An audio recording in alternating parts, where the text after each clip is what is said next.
Praise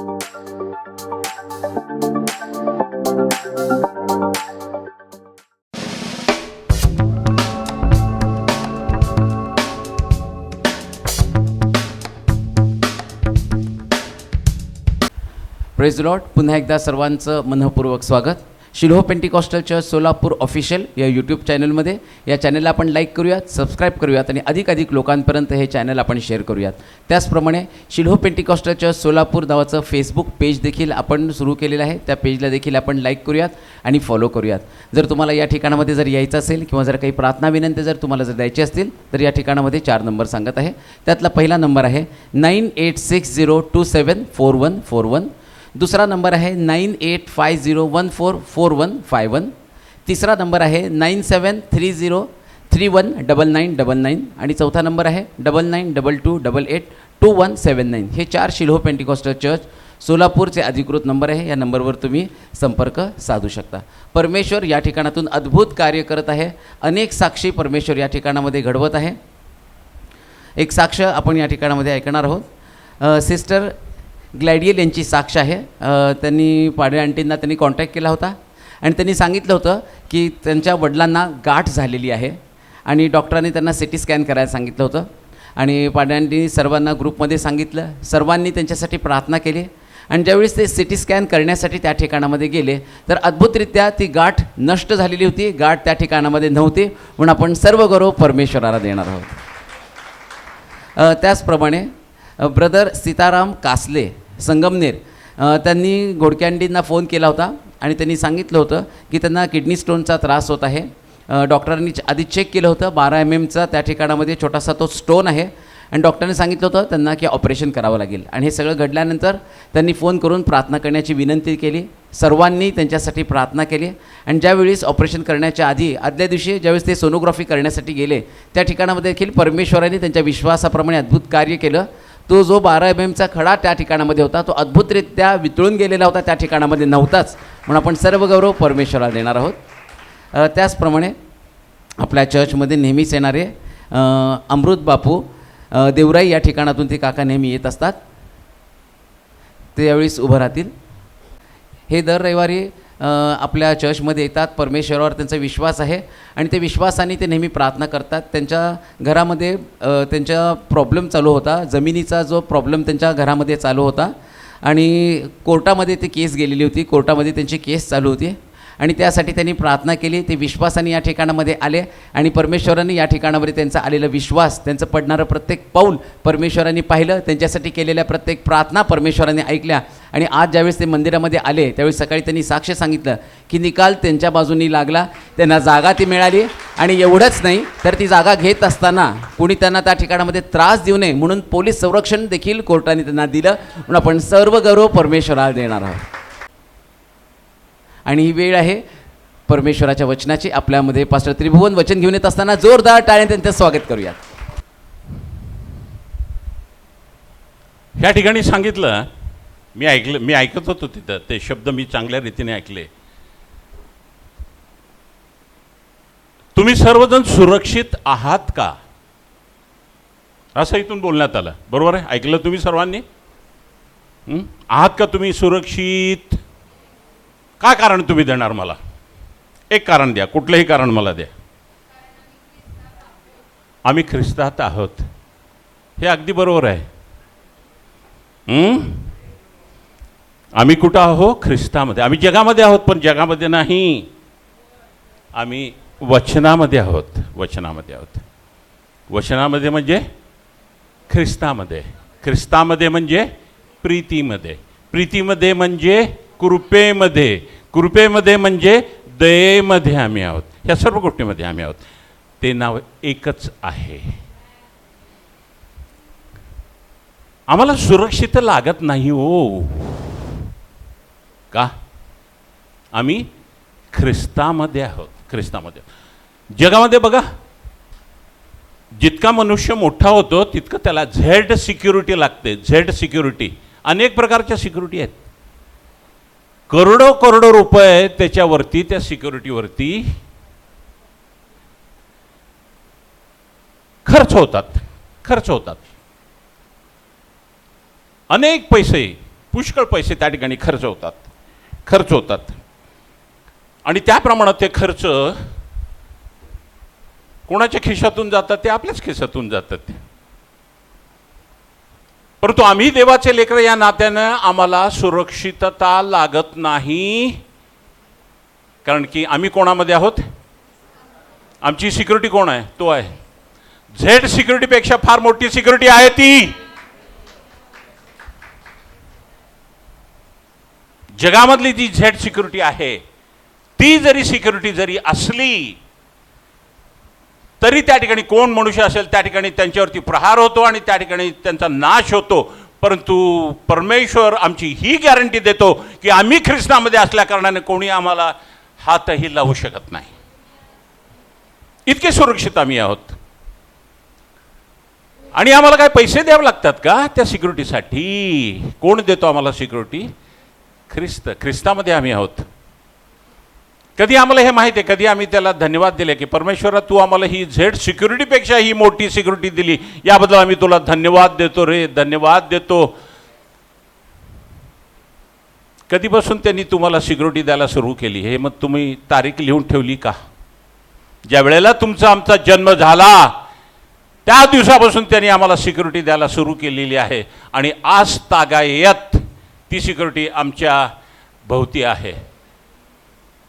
ही Z security ह्या लोकांच्या भोवती असते, परंतु आमच्या भोवती तशी सिक्युरिटी नाही. आम्ही ख्रिस्तामध्येच आहोत. आलं का लक्षामध्ये? हा फरक आहे. आणि म्हणून आम्ही हे लक्षात घेतलं पाहिजे, आम्ही हे लक्षात ठेवलं पाहिजे. फार मोठी सिक्युरिटी आहे ही, फार मोठी सिक्युरिटी आहे. ज्या वेळेला एखादी दुचाकी किंवा एखादी चारचाकी आम्ही विकत घेतो आणि काही दिवसांनी त्याचं सर्व्हिसिंग करावं लागतं, बरोबर आहे की नाही? आम्हाला जर माहीत जर असेल तर त्या नवीन गाडीसोबत त्या ठिकाणी कुपन देण्यात येतं आणि त्याच्यामध्ये 3 किंवा 4 सर्व्हिसिंग हे फुकट असतात. बरोबर आहे? मान्य? सर्व्हिसिंग आहे, नवीन गाडी आहे, सर्व्हिसिंग करावं लागतं.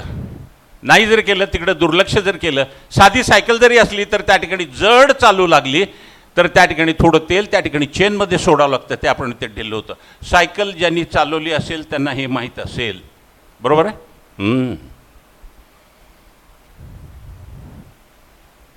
प्रत्येक वेळेला सर्व्हिसिंग करावं लागतं, प्रत्येक वेळेला. ते तिकडे दुर्लक्ष करता येत नाही.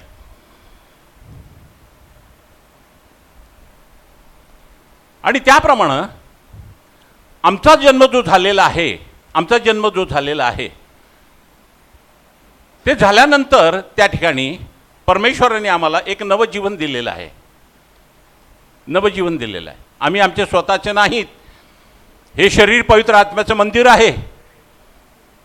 हे मंदिर फिरतं, चालतं.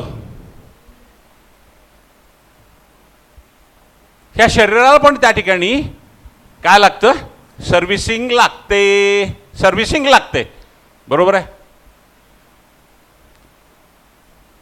मला तुमचं माहीत नाही, ह्या पिढीचं मला माहीत नाही, परंतु त्या ठिकाणी पूर्वीच्या त्या ठिकाणी पिढीमध्ये ते वयोवृद्ध जे घरामध्ये जे असतील त्या ठिकाणी आपल्या लेकरांना त्या ठिकाणी कॅस्ट्रॉईल किंवा त्या ठिकाणी पॅराफिन त्या ठिकाणी 6-6 महिने किंवा 7-7 महिन्यानंतर ते त्यांना देत असत, जेणेकरून त्यांची पोटं लहान नीट राहावीत म्हणून. काय उद्देश काय त्या ठिकाणी? त्यांनी आजारी पडू नये, त्यांना त्रास होऊ नये. अशा रीतीनं आम्हाला पण सर्व्हिसिंगची आवश्यकता आहे. अनेक चर्चेसमध्ये मी पाहिलं त्या ठिकाणी फुकट आरोग्य शिबिर त्या ठिकाणी फुकट आरोग्य शिबिर त्या ठिकाणी घेण्यात येतं. विश्वास कापूनच टाकता तुम्ही त्या ठिकाणी. विश्वास नाहीसाच होतो त्या ठिकाणी जर चर्चेसमध्ये तर तुम्ही आरोग्य शिबिर जर भरवायला जर लागला तर. त्याला मारलेल्या फटक्याने आम्हाला आरोग्य प्राप्त झाले, हे त्या ठिकाणी आहे. आणि ते असूनसुद्धा त्या ठिकाणी आम्ही फुकट जे आहे, मुफ्त जे आरोग्य शिबिर त्या ठिकाणी घेतो आणि त्या ठिकाणी सर्वजण त्या ठिकाणी मुफ्त असल्याकारणे त्या ठिकाणी ते जातात आणि त्या ठिकाणी ते काय करतात, आपल्यावरती एक निदान लावून घेतात. कुठलं निदान? रोग निदान. परंतु कलसेकरास 1:22 मध्ये दिलेलं आहे, तुम्ही पवित्र आहात, तुम्ही निर्दोष आहात, तुम्ही निष्कलंक आहात. आमच्यावरती कलंक नाही, आमच्यामध्ये दोष नाही आणि आम्ही पवित्र आहोत. मग त्या ठिकाणी तुम्ही कसं काय त्या ठिकाणी चर्चेसमध्ये ह्या ठिकाणी मुफ्त आरोग्य शिबिर घेता? चुकीचं आहे ते. कधीही त्या ठिकाणी आम्ही त्याच्यामध्ये भाग घेऊ नये. आम्ही देवाचे लेकरं आहोत, आम्ही ख्रिस्तामध्ये आहोत, तो आमच्यावरती प्रीती करतो. आणि त्या ठिकाणी आज आम्ही एक छोटासा विषय, परंतु नवीन विषय आम्ही त्याच्याकडे आम्ही लक्ष केंद्रित करणार आहोत. ते म्हणजे कुठलं?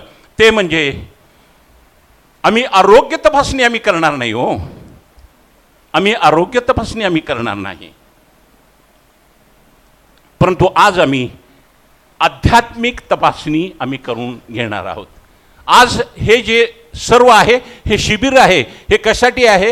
हे आध्यात्मिक शिबिरासाठी आम्ही आज आलो आहोत. हे आध्यात्मिक शिबिर आहे, हे स्पिरिच्युअल चेकअपमेंट आज होणार. सर्वांची बसल्या ठिकाणी तुम्हाला काही एक करायचं नाही, परंतु तुमची ह्या ठिकाणी आध्यात्मिक तपासणी ह्या ठिकाणी होणार आहे. There is going to be the spiritual checkup of your body. आणि त्यानंतर तुम्हाला समजणार आहे त्या ठिकाणी मी कोणावरती त्या ठिकाणी मी जज करणार नाही, मी कोणावरती त्या ठिकाणी काय करणार नाही, मी न्याय करणार नाही, कोणाचा न्याय करणार नाही.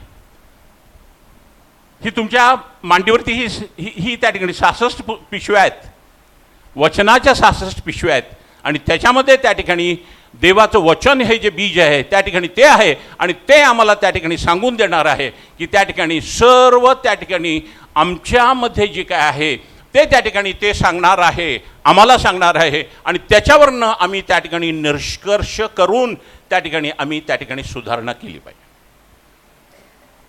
दवाखान्यामध्ये गेले की त्या ठिकाणी रोग निदान करतात, म्हणतात तुम्हाला हे झालंय, ते झालंय, हे कमी आहे, ते जास्त आहे.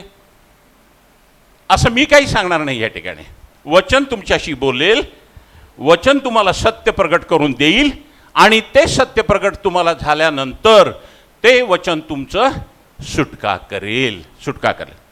येस. फिलिप्पीकरास पत्र याचा 2रा अध्याय आणि 12व्या वचनामध्ये भीत व कापत आपले तारण साधून घ्या. काय म्हणलं त्या ठिकाणी? भीत व कापत आपले तारण साधून घ्या. काय त्या ठिकाणी आम्हाला तारण प्राप्त झालं? आम्हाला तारण प्राप्त झालं केव्हा? जेव्हा आम्ही येशू ख्रिस्ताच्या नावावरती आम्ही भरोसा ठेवला, विश्वास ठेवला, तो आमचा प्रभू आहे हे आम्ही मान्य केलं, त्याप्रमाणे आम्हाला तारण प्राप्त झालं.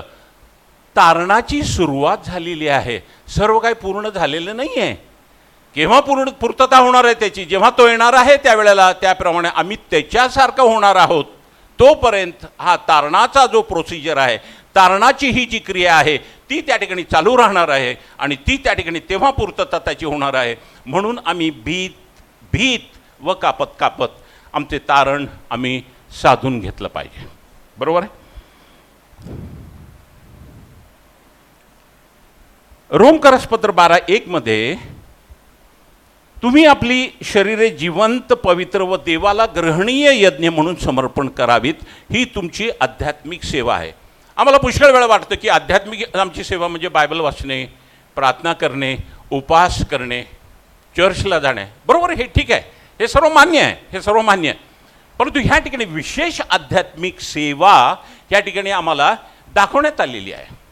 काय त्या ठिकाणी? तुम्ही आपली शरीरे जिवंत, पवित्र व देवाला ग्रहणीय यज्ञ म्हणून समर्पण करावीत, ही तुमची आध्यात्मिक सेवा आहे. ही आध्यात्मिक सेवा ही अगोदर जाणून घ्या, फार महत्त्वाची आहे. शरीर हे आमचं जिवंत, पवित्र व देवाला ग्रहणीय हे यज्ञ म्हणून, कुठलाही आजार त्याच्यामध्ये असू नये, कुठलेही दोष त्या शरीरामध्ये असू नये. परमेश्वराने सांगितलं तुम्ही पवित्र आहात, निर्दोष आहात, निष्कलंक आहात, आणि त्याप्रमाणे आम्ही वागलं पाहिजे. लूक 7:23 जो कोणी माझ्या संबंधाने अडखळत नाही तो धन्य होय. माझ्या संबंधाने म्हणजे वचनामुळं येशू ख्रिस्तामुळे कोणी अडखळू नये. वचनामुळे कोणी अडखळू नये. आज ख्रिस्ती चर्चेसमध्ये 99% त्या ठिकाणी अडखळण आहे. ते कोणामुळं आहे? ते वचनामुळं अडखळण आहे. वचनामुळं अडखळण आहे का? तर त्या ठिकाणी वचन 4:6 प्रमाणे होशिया, माझ्या लोकांचा नाश वचनामुळं होत आहे. वचन आम्ही वाचतो, वचन आम्हाला समजत नाही, त्याचं प्रगटीकरण आम्हाला प्रगट होत नाही, आणि म्हणून त्या ठिकाणी आमचा नाश त्या ठिकाणी होतो. आणि म्हणून येशू ख्रिस्त म्हणतो जो कोणी माझ्या संबंधाने अडखळत नाही तो धन्य होय. तो आशीर्वादित आहे. कधी अडखळतो? त्या ठिकाणी वचन वाचल्यानंतर, ते समजल्यानंतरही आम्ही त्या ठिकाणी ते करण्याचं आम्ही टाळून देतो. कारण 1:22 त्या ठिकाणी कोणामध्ये 1:22 याकोबाच्या ह्याच्यामध्ये दिलेलं आहे, नुसते ऐकणारे होऊ नका, परंतु त्याप्रमाणे वचनाप्रमाणे करणारे व्हा. आणि जर आम्ही करत नाही तर आम्ही जे काही वचन आम्ही वाचलेलं आहे त्या वचनासंबंधी आम्ही अडखळतो, आणि त्याप्रमाणे आम्ही जर केलं नाही तर आम्ही आमची स्वतःची फसवणूक करून घेतो.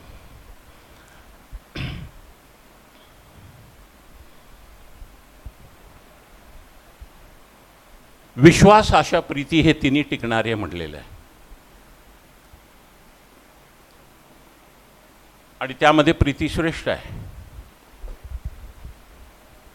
आम्ही चालतो ना, आमचं शरीर आहे, आम्ही चालतो. किती पाय आहेत आम्हाला? 2 पाय आहेत. 2 पाय आहेत की नाही? 2 पाय. अरे मोठ्याने बोला ना. मग मी कुठे 4 पाय म्हणतो? मी म्हणलो का 4 पाय आहेत? किती? 2 पाय आहेत ना? 2 पाय आहेत. हां,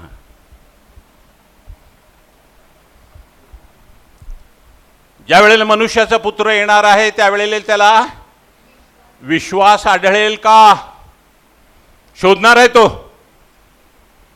प्रत्येक चर्चेसमध्ये शोधणार आहे, म्हणजे त्याला सापडणार नाही. हे पण तेवढंच खरं. म्हणून त्याच्याबद्दल भरपूर अभ्यास करणं फार गरजेचं आहे. Preacher should preach on the faith and on the love.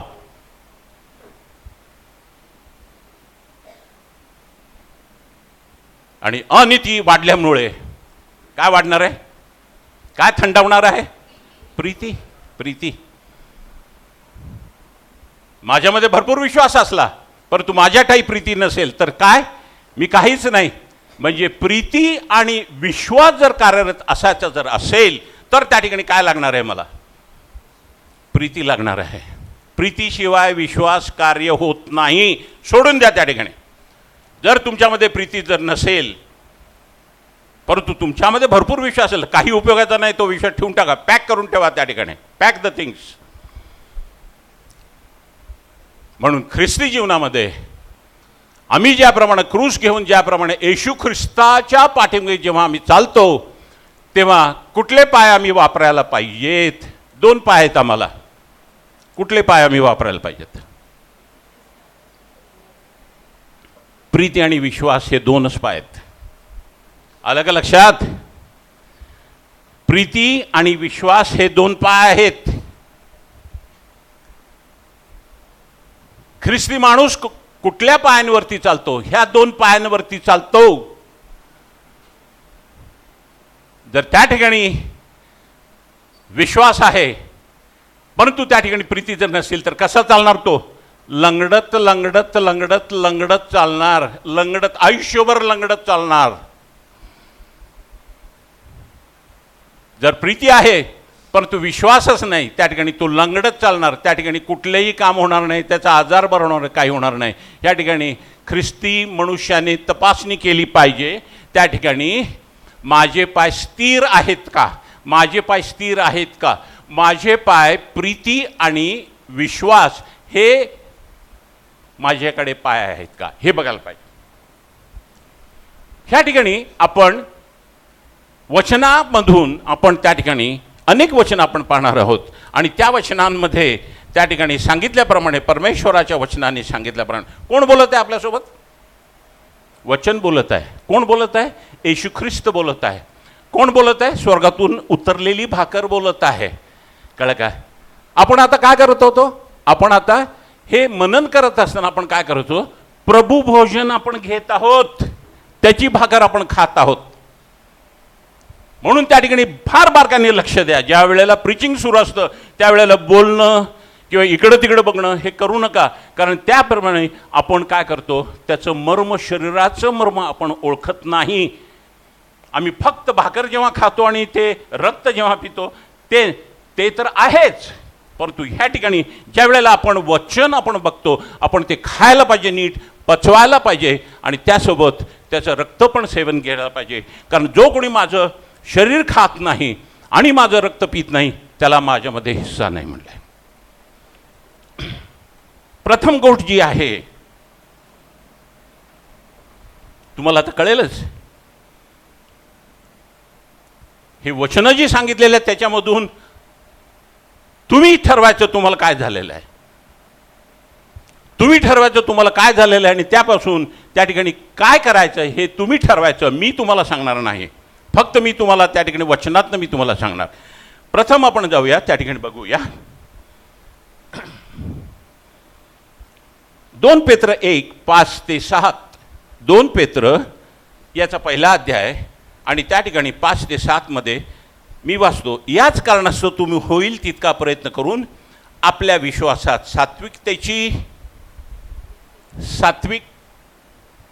सात्विकतेत ज्ञानात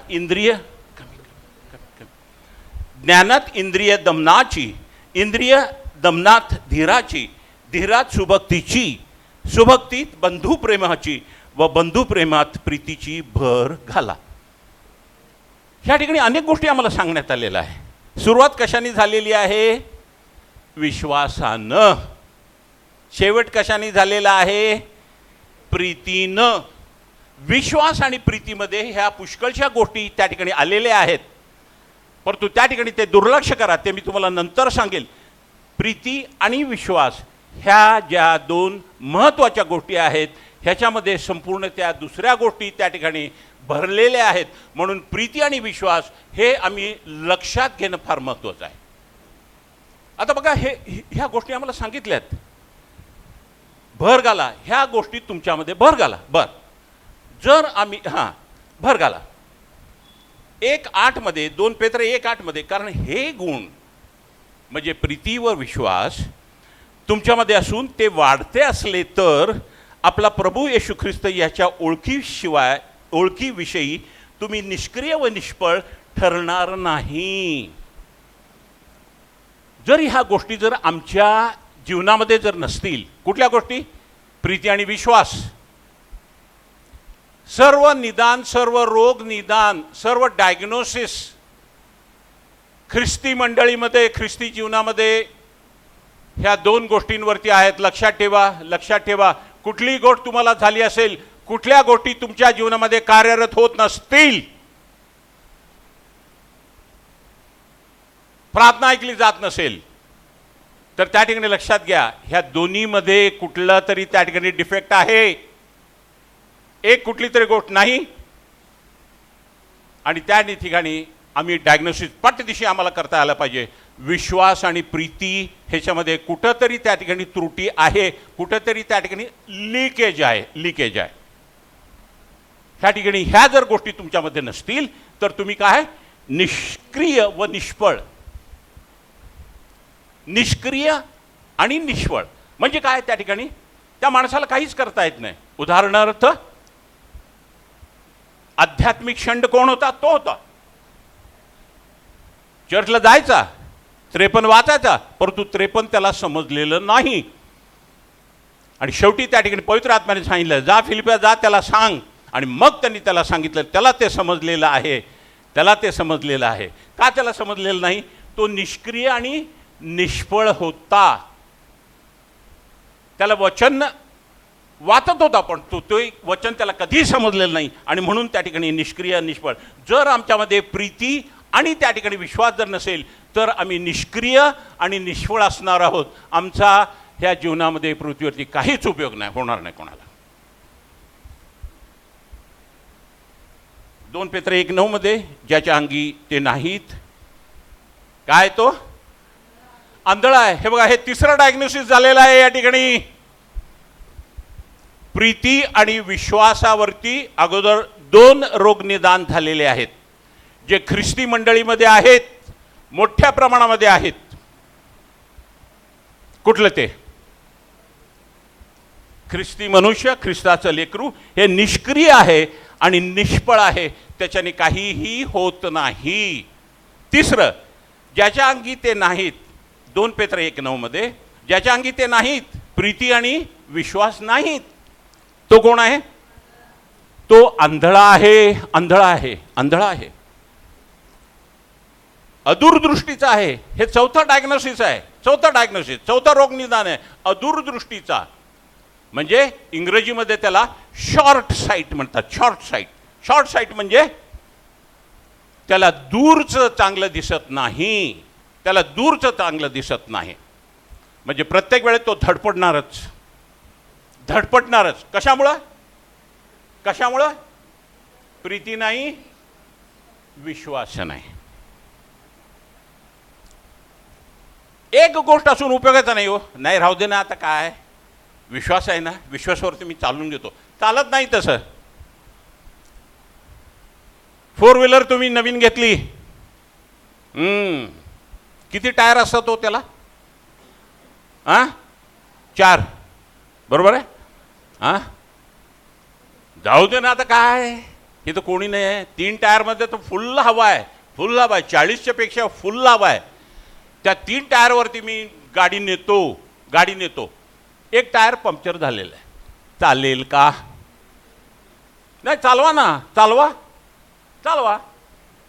इन्शुरन्स काढला असेल तर चालवा, तशीच चालवा गाडी. तिथं चालतं हो, परंतु इथं चालत नाही. परमेश्वराच्या राज्यामध्ये ते चालत नाही. कळलं का? परमेश्वर राज्यामध्ये ते चालत नाही. प्रीती पण पाहिजे, विश्वासही पाहिजे. कारण विश्वासाने परमेश्वराला संतुष्ट करायचं. आणि त्या ठिकाणी प्रीती कोण आहे? प्रीती देव आहे, देवप्रीती आहे.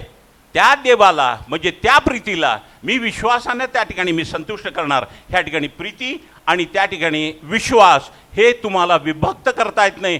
हे रेल्वेच्या ट्रॅकप्रमाणे हे सारखेच जातात, त्यांना करता येत नाही. थोडंसं त्या ठिकाणी 1 इंचाने त्या ठिकाणी ट्रॅक बाजूला घ्या ना, काय होईल? संपूर्ण ट्रेन त्या ठिकाणी पडून जाईल, ॲक्सिडेंट फार मोठा होईल. मग तिथं जर एवढा मोठा जर ॲक्सिडेंट जर होत असेल, एवढा एक अर्ध्या इंचाने त्या ठिकाणी गॅप असेल किंवा फरक असेल, तर त्या ठिकाणी जर आमच्या जीवनामध्ये नसतील तर किती मोठ्या प्रमाणामध्ये ॲक्सिडेंट्स होतात. ॲक्सिडेंट्स आजपर्यंत होत आलेले आहेत, मंडळीमध्ये तर जास्ती प्रमाणामध्ये होत आलेले आहेत आणि त्याचा परिणाम आम्ही उपभोगत आहोत आत्ता.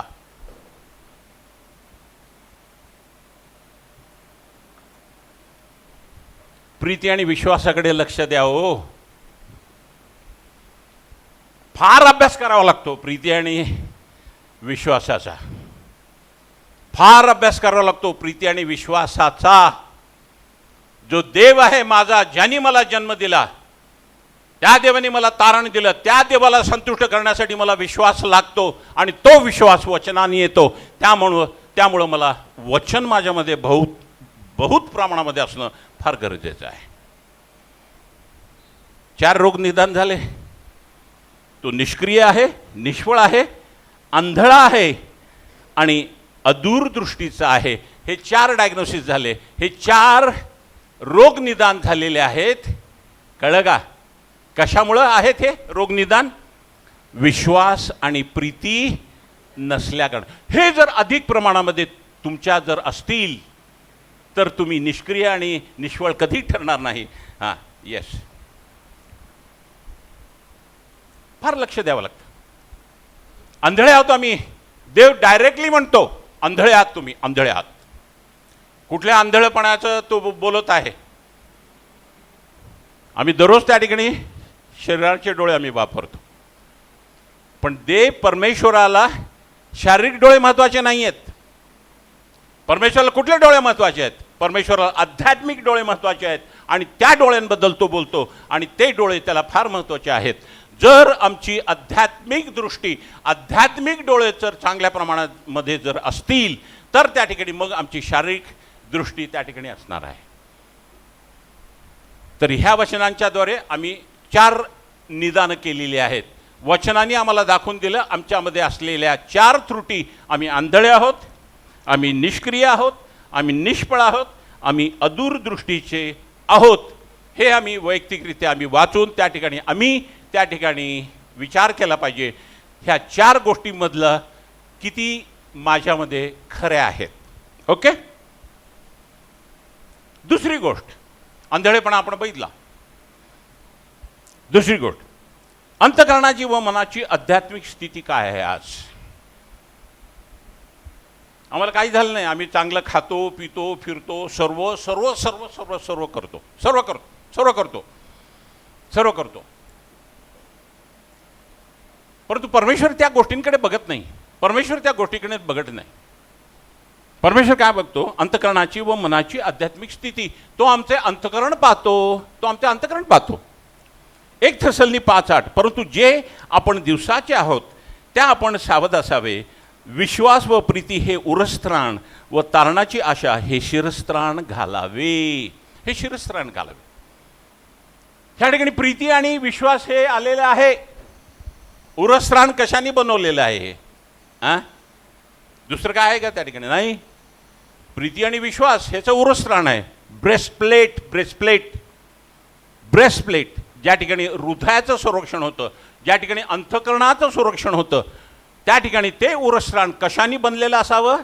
त्या ठिकाणी प्रीती आणि विश्वासानं, प्रीती आणि विश्वासानं ते उरस्त्राण बनलेलं असलं पाहिजे. आणि त्या ठिकाणी शिरस्त्राण कशाचं असलं पाहिजे? तर तारणाचं शिरस्त्राण, म्हणजे त्या ठिकाणी माइंड जे आहे, हिथं जे माइंड आहे ते माइंडला काय त्या ठिकाणी हेल्मेट, हेल्मेट, तारणाचं हेल्मेट, हेल्मेट ते घालायला पाहिजे.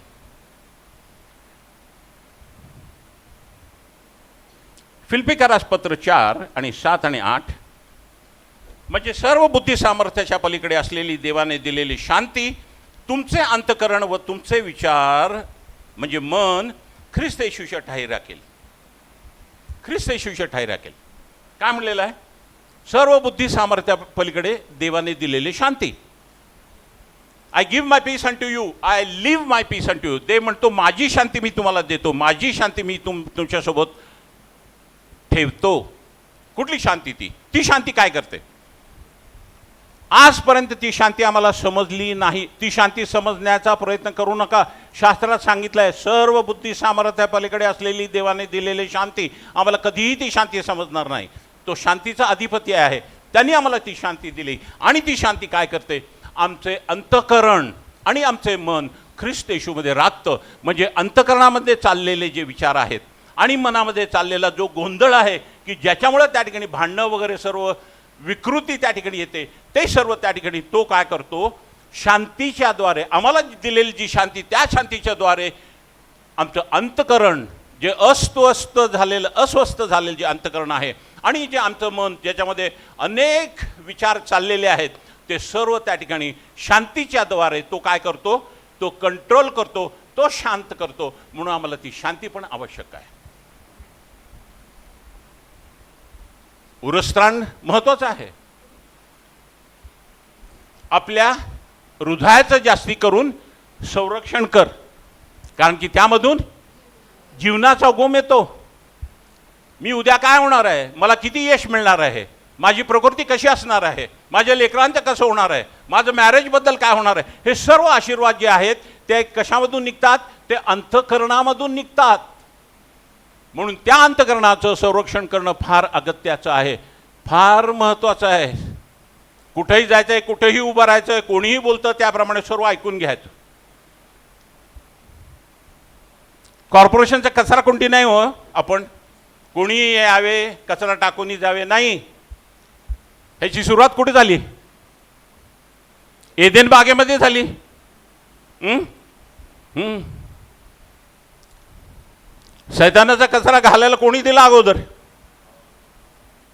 हव्वानी. घाल बाबा, ये आ बैल मुझे मार. घातला त्यांनी, सर्व कचरा घातला तिच्या ह्याच्यात. इतका कचरा घातला की त्यानंतर ती म्हणाली, आम्हाला असं पण सांगितलं की त्या झाडाला स्पर्शही करू नको. हे लिहिलंय का त्याच्यामध्ये? जो कोणी त्याच्यामध्ये घालेल आणि जो कोणी त्याच्यामधून काढेल त्याला शाप दिलेला आहे. वचनामध्ये शाप दिलेला आहे. वचनामधून काहीही आम्ही काढायचं नाही आणि काहीही त्याच्यामध्ये घालायचं नाही, परंतु त्या ठिकाणी हव्वेनी त्या ठिकाणी ते घातलेले आहे आणि त्यामुळे तिच्यावरती शाप तो आलेला आहे. लक्षात ठेवा. सर्व बुद्धी सामर्थ्य असलेली देवाने दिलेली शांती, शांती आमच्यामध्ये असली पाहिजे आणि ती शांती आमचे अंतःकरण, आमचे विचार ख्रिस्त येशूमध्ये राखते.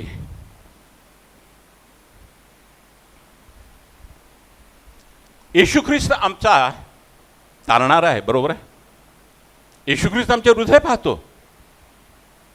आज कुठेही तुम्ही गेल्यानंतर त्या ठिकाणी इतक्या मोठ्या प्रमाणामध्ये पैसे खर्च करून त्या ठिकाणी हॉस्पिटल्समध्ये सर्व ॲपॅरेटस आणलेले असतात. सर्व त्या ठिकाणी जे काही त्यांना चाचण्या करायच्या असतात त्याचे यंत्रणा त्यांनी आणलेली असते. आणि सर्वात महत्त्वाचं म्हणजे त्या ठिकाणी स्कॅनिंगचे मशीन्स असतात, फार मोठे मोठे असतात, करोडो रुपयामध्ये असतात. आम्हाला काही होऊ दे, काही न होऊ दे, त्या ठिकाणी तिथं गेल्यानंतर त्या ठिकाणी काय घालतात? अगोदर त्या बिळामध्ये घालतात. कधी सवय नसते आम्हाला. हां, बिळामध्ये कोण राहतो?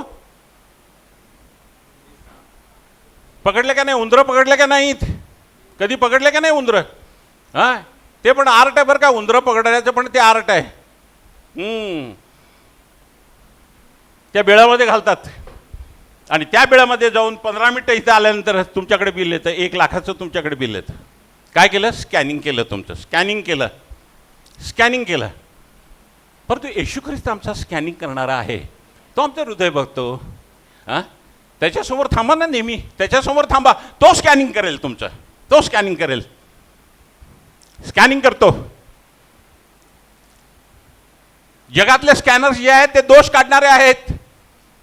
परंतु जेव्हा आम्ही येशू ख्रिस्तामध्ये त्या ठिकाणी आहोत आणि पित्याच्या समोर आम्ही जेव्हा जातो त्या ठिकाणी आमच्यामध्ये दोष जरी असला तरी त्या ठिकाणी पिता म्हणतो, मला तुझ्यामध्ये काही आढळलेलं नाही, तू शुद्ध आहेस, तू पवित्र आहेस, निर्दोष आहे आणि निष्कलंक आहे, असा त्या ठिकाणी परमेश्वर आमच्याबद्दल सर्टिफिकेट देतो. किती चांगला परमेश्वर आहे तो. किती चांगला परमेश्वर आहे. जगामध्ये पैसे घालवण्याचं काम करतो आम्ही, परंतु ह्या ठिकाणी परमेश्वर आहे तो आम्हाला त्या ठिकाणी काय करतो? तो आम्हाला आशीर्वादित करतो. परमेश्वर हृदय चाळून पाहतो. हृदय चाळून पाहतो. हृदय नीट असलं पाहिजे. हो, हृदय नीट असलं पाहिजे. दावीद होता,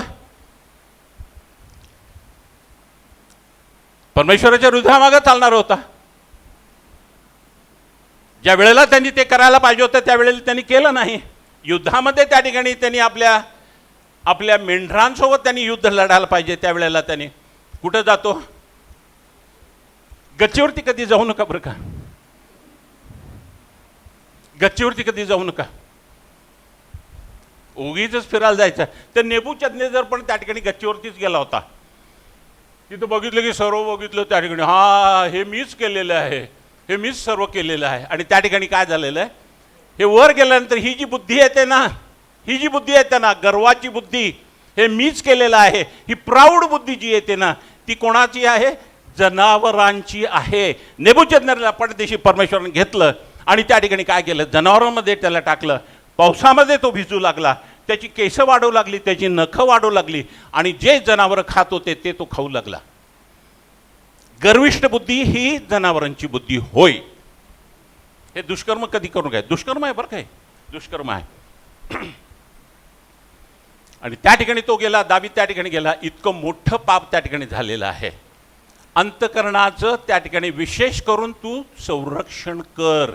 संरक्षण जर देवावरती तू त्या ठिकाणी प्रीती करतो तर नक्कीच तू त्या ठिकाणी त्या गोष्टींमध्ये तू त्या ठिकाणी लक्ष देणार नाही. ह्यामध्ये जर आम्हाला जर बघायचं जर असेल, दावीद आणि योसेफामध्ये जर आम्ही त्या ठिकाणी तुलना जर केली तर कोण उत्कृष्ट होता? योसेफ. योसेफ दररोज दररोज त्याला चॅलेंजिंग येत होतं, परंतु तो म्हणाला, मी माझ्या परमेश्वराच्या विरोधामध्ये मी एवढं मोठं पाप मी कसं करेन. अंतकरणाचं त्या ठिकाणी, कारण की तो परमेश्वरावरती अधिक प्रीती करत होता, म्हणून तो त्या गोष्टीमध्ये पडला नाही. आणि त्या ठिकाणी त्यांनी काय केलेलं आहे? त्यांनी आपलं संरक्षण केलेलं आहे अंतकरणाचं. आकान माहिती? आकान आकान आकान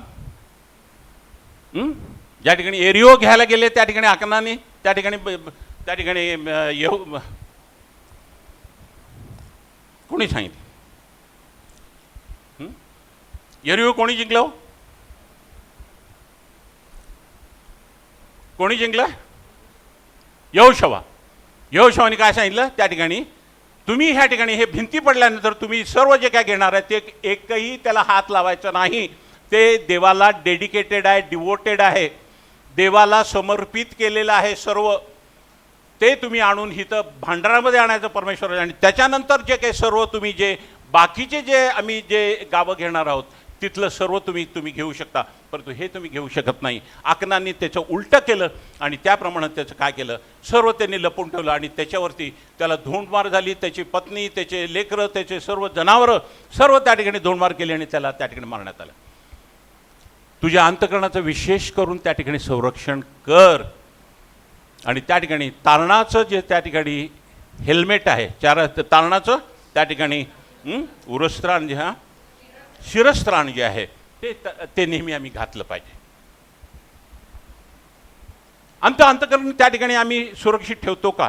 पुष्कळ त्या ठिकाणी प्रॉब्लेम्स आहेत जगामध्ये, पुष्कळ प्रॉब्लेम्स आहेत की ते आम्हाला त्या ठिकाणी काय करतात? आम्हाला भुलवतात, भुरळ घालतात. आणि त्याप्रमाणे आम्ही अंतकरण आणि आमचं मन त्या ठिकाणी आम्ही काय केलेलं पाहिजे? आम्ही सुरक्षित ठेवलेलं पाहिजे. कशाने? त्या ठिकाणी प्रीती आणि विश्वास ह्याचं उरस्त्राण जे आहे आणि तारणाचं जे त्या ठिकाणी शिरस्त्राण आहे ते नेहमीच आम्ही घालावं.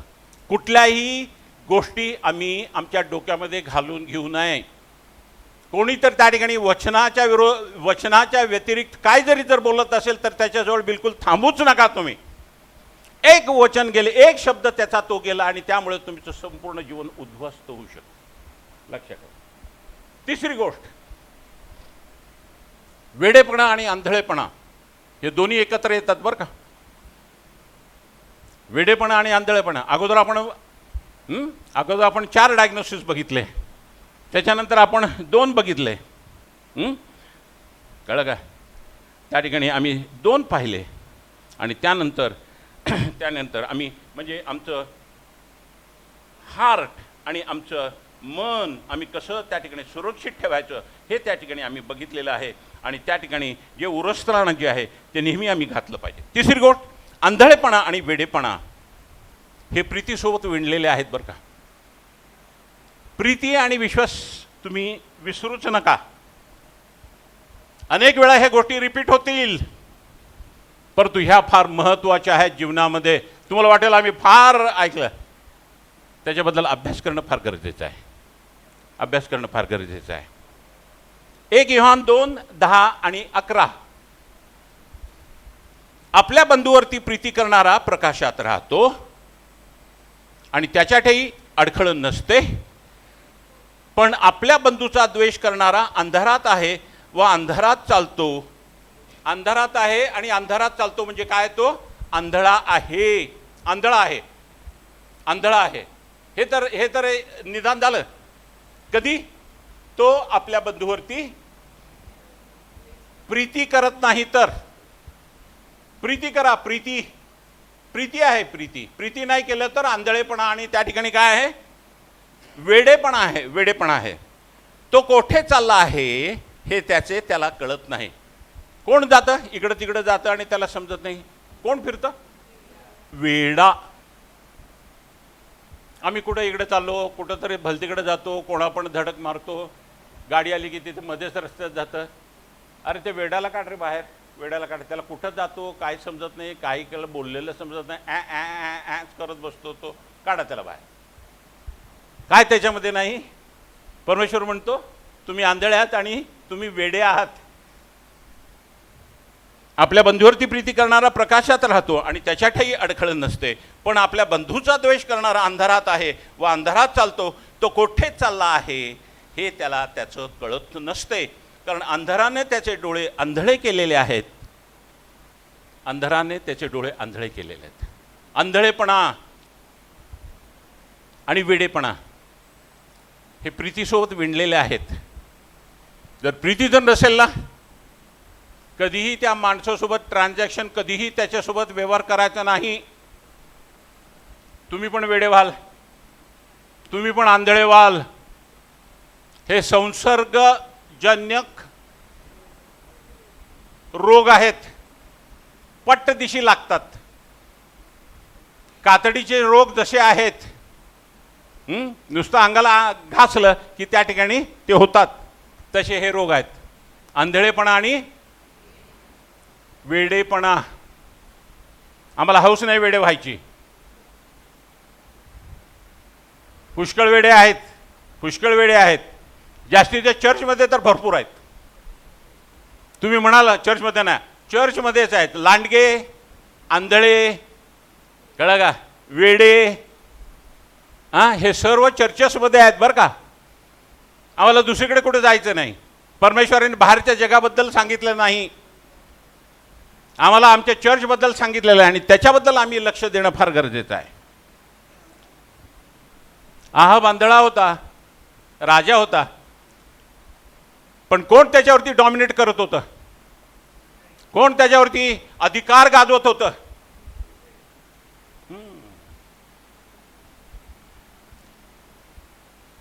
अधिकार ज्या ठिकाणी आहे ना, मी तुम्हाला सांगतो, लक्षात घ्या, फार बारकाईने लक्षात घ्या, फार महत्त्वाचं आहे. त्या ठिकाणी जादू टोणा आहे बरं का. त्या ठिकाणी जादू टोणा आहे.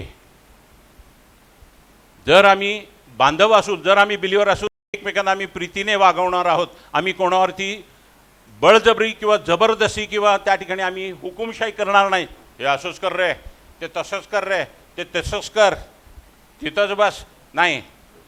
हे काय आहे त्या ठिकाणी? डॉमिनेशन. हे स्पिरिट ऑफ डॉमिनेशन आहे. दुसरं स्पिरिट ऑफ इंटिमिडेशन आहे, भीती घालणे. एका चर्चमध्ये होतो, सांगत नाही मी नाव. त्या चर्चमध्ये असताना त्या ठिकाणी पाळक म्हणतात, मी आहे बरं का तिथं, आणि त्यांना म्हणतात एक नवीन आलेला आहे, रेल्वेमधला आहे तो, आणि तो चांगला पगाराचा आहे तो, आणि त्याला म्हणतात बघ तू पुढच्या वेळेला येताना तू फ्रीज घेऊन ये, कारण आपल्या चर्चमध्ये फ्रीज नाही आहे. खरं म्हटलं तर त्यांच्या घरामध्येच ते त्या ठिकाणी होत होतं, त्या ठिकाणी चर्च भरत होतं आणि त्यांना फ्रीज पाहिजे होता, म्हणून ते त्यांना ढोस देतात काय की त्या ठिकाणी फ्रीज घेऊन ये, कारण आपल्या चर्चला फ्रीज नाही. डॉमिनेशन, इंटिमिडेशन, भीती दाखवायची. बघा तुम्ही एवढं तुम्ही द्या, दशमांश तुम्ही एवढा द्यायला पाहिजे बरं का, नाही दिला तर त्या ठिकाणी देव तुम्हाला आशीर्वाद देणार नाही, तुमच्यावरती शाप येईल. पुष्कळ चर्चेसमध्ये मी ऐकलेलं आहे. दशमांश देणं हे माझं आणि परमेश्वराचं वैयक्तिक नातं आहे. आमेन. तुम्ही दशमांश देऊन बघा, त्या ठिकाणी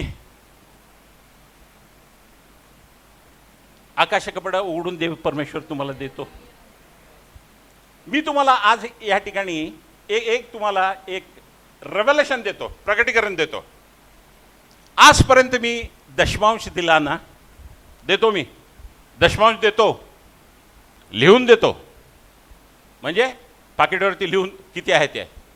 परंतु त्या ठिकाणी खरा माझा किती दशमांश कोणालाच माहीत नाही. परमेश्वराने काय सांगितलं? दशमांश देताना उजव्या हाताने देतो तेव्हा डाव्या हाताला समजू देऊ नका, बरोबर आहे. परंतु आता काय नाईलाजाने आहे, काय काय ह्याच्यामध्ये त्या ठिकाणी पावत्या देतात, परंतु जाऊ दे, तिथं सर्वांसमोर.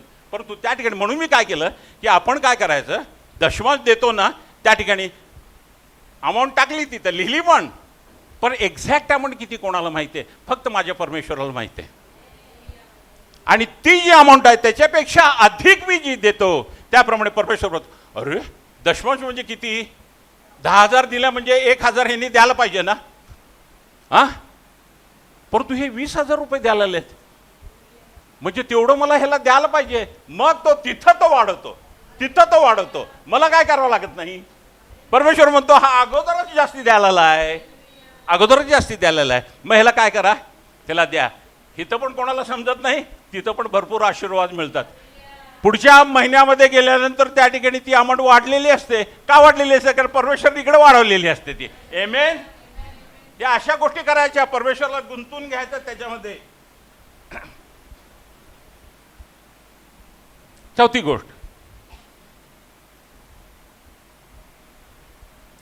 आमच्यामध्ये आत्मिक दरिद्रीपणा आहे का? अनेक वेळेला आम्ही सर्व सर्व सर्व सर्व करतो. आमच्या मताप्रमाणे आम्ही सर्व काही चांगले, सर्व उत्कृष्ट उत्कृष्ट. प्रकटीकरण 3:17 मी श्रीमंत आहे, मी धन मिळवलेलं आहे, मला काही उणे नाही असे तू म्हणतोस. माझं मत काय हे महत्वाचं नाही हो, माझं मत काय हे महत्वाचं नाही. मी लाख म्हणेन, मी पुष्कळ मी माझ्याबद्दल सर्व म्हणेल आणि त्या ठिकाणी लोकांसमोर मी म्हणाले, लोक मला त्याप्रमाणे म्हणत पण असतील. ते उपयोगाचं नाही, ते उपयोगाचं नाही. उपयोगाचं काय आहे? परमेश्वर मला काय म्हणतो ते. मी श्रीमंत आहे, मी धन मिळवलेलं आहे व मला काही उणे नाही असे तू म्हणतोस, परंतु तू कष्टी, दीन, दरिद्री, आंधळा व नग्न आहेत. 5 डायग्नोसिस आहे, तो 5 रोग निदान दिले. एक तरी मरून जाईल हे. ज्याला हे रोग निदान दिलेलं आहे, ज्याला हे निदान सांगितलेलं आहे, कष्टी आहेस तू. अरे पण मी दिसतच नाही ना. नाही, तू कष्टी आहेस, दीन आहेस तू, दरिद्री आहेस तू, आंधळा आहेस तू व नग्न आहेस, नग्न आहेस. चांगले कपडे सूटबूट घालून येतो आम्ही, सर्व करतो, चांगलं उत्तमातलं उत्तम, टाय बी घालून येतो, परंतु देव काय म्हणतो आम्हाला? नग्न आहेस तू, यू आर नेकेड. बघा म्हणजे परमेश्वर कुठल्या दृष्टीने आमच्याकडे बघत असतो हे पण दृष्टी जरा बघून घ्या. ही सर्व्हिसिंग करायला पाहिजे हो आम्ही. मला येऊन ह्या चर्चमध्ये येऊन किती महिने झाले मोजलेत का? मोजले किती? 6वा महिना संपेल आता. म्हणून परमेश्वर म्हणलं त्या ठिकाणी थोडं सर्व्हिसिंग कर जरा, जाऊन त्यांची सर्व सर्व्हिसिंग कर जरा. 6 महिने झाले आता, सर्व्हिसिंग करायला पाहिजे. 6 महिन्यालाच सर्व्हिसिंग करायला पाहिजे. परवा असंच गेलो होतो, दोघं आम्ही चाललो कारमध्ये, चांगलं इंदापूरमध्ये एकदम 120, 100, 110, 110, 110 पट्ट दिशी. तिथं चांगलं मिळतं जरा खायला. तिथं गेलो, खाल्लं बिल्लं सर्व केलं, गेअर्सच पडायला तयार नाही. जिथं थांबवली गेअर्सच पडायला तयार नाही. धड गाडी पुढं जायला तयार नाही, धड पाठीमागे यायला तयार नाही. एकदम पॅक, गेअर्स एकदम टाईट, एकदम पॅक. मग आता काय करायचं? केलं त्या ठिकाणी थोडंसं काहीतरी हालचाल केली केली केली. मेकॅनिक तर कुठं आणणार? आणि त्याप्रमाणे तशीच गाडी नेली पुण्याला, पिंपरी चिंचवडमध्ये. रस्त्यावरती म्हटलं तर, हायवेवरती म्हटलं तर एका स्पीडमध्ये चालवायचं सोपं असतं हो, परंतु त्या ठिकाणी त्या पुण्याच्या शहरामध्ये इतकं बिझी असतं, तिथं गिअर चेंज करायला म्हणजे जमत नाही. तशीच त्या ठिकाणी नेली. त्या मेकॅनिककडे त्या ठिकाणी रस्त्यावरती होतं, त्या ओळखीचा होता, त्याच्याकडे गेल्यानंतर त्या ठिकाणी तो काय म्हणाला, साहब इसमें बिलकुल ऑइल नाही आहे. जाताना ह्या ठिकाणी इथं एका मेकॅनिकला मी दाखवलं. त्या मेकॅनिकच्या त्या पोराने काय केलं, त्या ठिकाणी he has played a mischief. त्यांनी काय केलं, मी इंजन ऑइल बघतो, मी ब्रेक ऑइल बघतो, मी त्या ठिकाणी कूलंट बघतो, त्या ठिकाणी सर्व त्या ठिकाणी चेक करून मग मी जातो. परंतु त्या ठिकाणी त्यांनी करत असताना तो नट लूज ठेवला आणि तो जाऊपर्यंत त्या ठिकाणी इंदापूरपर्यंत संपूर्ण ऑइल खलास संपलेला आहे आणि तिथून त्या ठिकाणी गेअर्सच पडायला तयार नाही. 3-3.5 लिटर त्या ठिकाणी ऑइल टाकलं, गाडी एकदम फर्स्ट क्लास. सर्व्हिसिंग करायला पाहिजे. काय असतं त्या ठिकाणी? आत्मिक दरिद्रीपणा. त्या ठिकाणी परमेश्वर स्वतः म्हणतो, तू त्या ठिकाणी कष्टी, दीन, दरिद्री, आंधळा व नग्न आहेस. हे तुला कळत नाही म्हणतो. कळत नाही म्हणजे मी वेडा आहे, वेडा वेडा आहे. कोण आहे मी? तारण झालेलं मला. परमेश्वराचं मी लेकरू आहे, पवित्र आत्मा माझ्यामध्ये आहे, मी चर्चला जातो, दशमांश देतो, सर्व काही करतो, परंतु त्या ठिकाणी परमेश्वर मला काय त्या ठिकाणी लेबलिंग केलेलं आहे. ज्या परमेश्वराने मला तारण दिलं, ज्या परमेश्वराने माझ्यासाठी आहुती दिली, माझे सर्व पाप धुवून केले, तो म्हणतो तू दरिद्री आहेस, नग्न आहेस, हे तुला कळत नाही, कळत नाही. बावळट आणि वेडा आहे मी, हे परमेश्वर, दुसरं कोणी म्हणत नाही मला. नीतिसूत्र 23:4 मध्ये धनवान होण्यासाठी धडपड करू नका हो. काय म्हणलंय? 23:4 मध्ये धनवान होण्यासाठी धडपड करू नका. बरोबर आहे का? हा, धनवान होण्यास आम्ही धडपड करतो सर्व ठिकाणी, त्या ठिकाणी प्रत्येक ठिकाणी धनवान होण्यासाठी धडपड चाललेली असते. काहीतरी करायचं, काहीतरी करायचं, हे तरी करायचं, ते तरी करायचं आणि धनवान व्हायचं. धडपड करायची. इंग्रजीमध्ये फार सुंदर शब्द आहे, do not labour to be rich. Labour labour labour labour labour. धडपड करू नका, श्रीमंत होण्यासाठी धडपड करू नका. परंतु हीच धडपड आम्ही त्या ठिकाणी परमेश्वराचं वचन वाचून त्याप्रमाणे करण्यासाठी ही धडपड केली, प्रामाणिक राहण्यासाठी ही जर आम्ही धडपड जर केली, एकमेकावरती प्रीती करण्यासाठी ही जर आम्ही धडपड जर केली, परमेश्वराचं नियमित वचन वाचून त्या ठिकाणी दशमांश बरोबर त्या ठिकाणी चर्चमध्ये देण्यासाठी आम्ही जर धडपड जर केली, तर त्या ठिकाणी आम्ही श्रीमंत होणार आहोत, यात काय वाद नाही. परमेश्वराचं जे नीतिमत्व आहे आणि त्याचं राज्य आहे ते जर शोधण्याची आम्ही जर धडपड जर केली, तर आम्ही कधीही दरिद्री राहणार नाही. आम्ही नेहमी त्या ठिकाणी आशीर्वादित राहणार आहोत. हे आम्ही तिकडे लक्ष द्यायला पाहिजे. आम्ही धनवान होण्यासाठी धडपड करणं आम्ही सोडून टाकलं पाहिजे. सोडून टाका ते.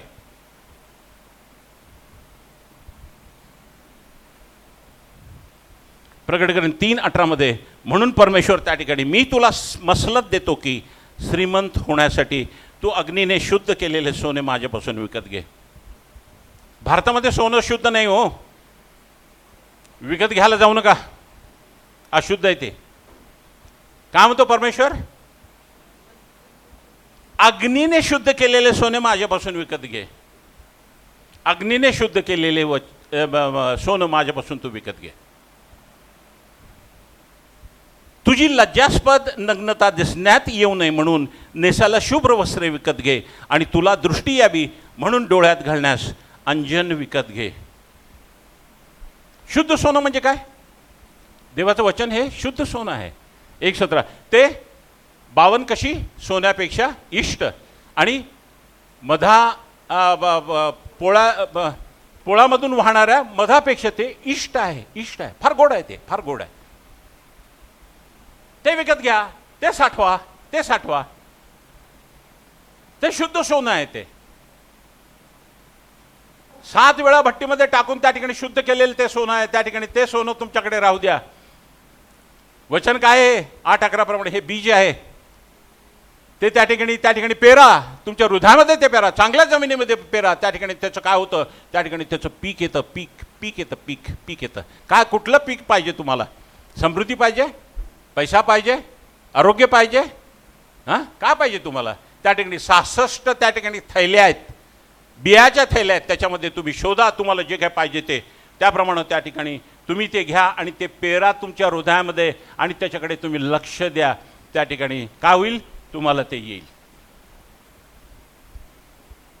आणि म्हणून ते वचन जे आहे ते वचन, ते ठिकाणी सोनं ते तू माझ्याकडून घेऊन विकत घे आणि त्या ठिकाणी तुझी नग्नता आहे ती झाकण्यासाठी तू माझ्याकडून शुभ्र वस्त्र म्हणजे काय? त्या वचनामधून त्या ठिकाणी 1:17 मध्ये, रोमकरास 1:17 मध्ये त्यामध्ये नीतिमत्व आम्हाला प्राप्त होतं. त्या वचन वाचल्याने आम्हाला ते नीतिमत्व प्राप्त होतं आणि ते नीतिमत्व हे शुभ्र झग्याप्रमाणे ते आहे. आणि तो झगा जर आम्ही जर घातला, नीतिमत्तेचा झगा जर जो घातला, तर आमची नग्नता त्या ठिकाणी काय होते? त्या ठिकाणी आम्ही झाकली जाते.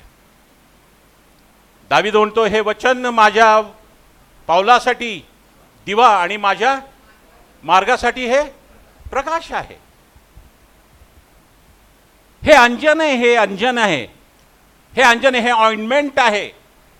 हे नेहमी अंजन आमच्या डोळ्यामध्ये ते आम्ही घातलं पाहिजे, जेणेकरून आम्हाला शुद्ध दिसेल. त्याप्रमाणे आमचा रस्ता त्या ठिकाणी शुद्ध दिसेल आणि आम्हाला कुठलाही प्रकारचा अडखळण होणार नाही. आमचा आंधळेपणा त्या ठिकाणी होणार नाही आम्हाला. 5वी गोष्ट, नीतिसूत्र 3:7 मध्ये तू आपल्या दृष्टीने स्वतः शहाणा समजू नकोस, परमेश्वराचे भय धर आणि दुष्कर्मापासून दूर राहा. स्वतःला शहाणा समजणं परमेश्वराच्या वचनाप्रमाणे हे दुष्कर्म आहे बरं का. अत्यंत बारकाईने शास्त्र वाचा, तुम्हाला त्याच्यामधून त्याच्या त्या व्याख्या आहेत त्या समजतील, व्याख्या त्या समजतील. आणि दुष्कर्म म्हणजे काय, त्या ठिकाणी स्वतःला शहाणा समजणे हे दुष्कर्म आहे. नेबुकदनेस्सर स्वतःला शहाणा समजला.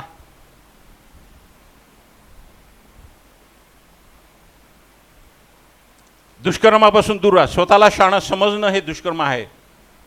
शाऊल राजा नेहमी आपल्याला स्वतःला शहाणा समजत होता आणि त्यासाठी त्याचा शेवट कसा झालेला आहे, त्याचा त्या ठिकाणी तो आणि त्याचे 3 मुलगे घेऊन त्या ठिकाणी तो मरण पावलेला आहे. गलती करा 6:3 मध्ये त्या ठिकाणी म्हणले, कारण आपण कोणी नसता कोणीतरी आहोत अशी कल्पना करणारा स्वतःला फसवतो. आम्ही कोणी नाही हो, कोणी नाही. आम्ही कशापासून तयार केलेलो आहोत? मातीपासून. परंतु त्या मातीच्या भांड्यामध्ये त्या ठिकाणी परमेश्वर ज्यांनी आम्हाला निर्माण केलं, तो निर्माण करणारा परमेश्वर, तो त्या ठिकाणी आपलं त्या ठिकाणी सिंहासन सोडून आला आणि ह्या मातीच्या भांड्यामध्ये तो राहतो. पवित्र आत्मा त्या ठिकाणी राहतो. म्हणजे त्या ठिकाणी किती मोठं त्या ठिकाणी आदर आम्हाला त्यांनी केलेला आहे. लक्षात घ्या. विसरलो का आम्ही? हे विसरलो? परमेश्वर आहे तो, मातीचं भांड आहे आणि ह्या मातीच्या भांड्यामध्ये त्यांनी काय केलेलं आहे, त्याने तो येऊन आमच्या अंतःकरणामध्ये राहतो आणि ह्या अंतःकरणा आणि ह्या मंदिराला त्यांनी पवित्र आत्म्याचं मंदिर त्या ठिकाणी केलेलं आहे. कोणी नसता तुम्ही स्वतःला शहाणे समजू नका म्हटलेलं. कोणीतरी समजा असं समजू नका, आम्ही कोणी नाही त्या ठिकाणी.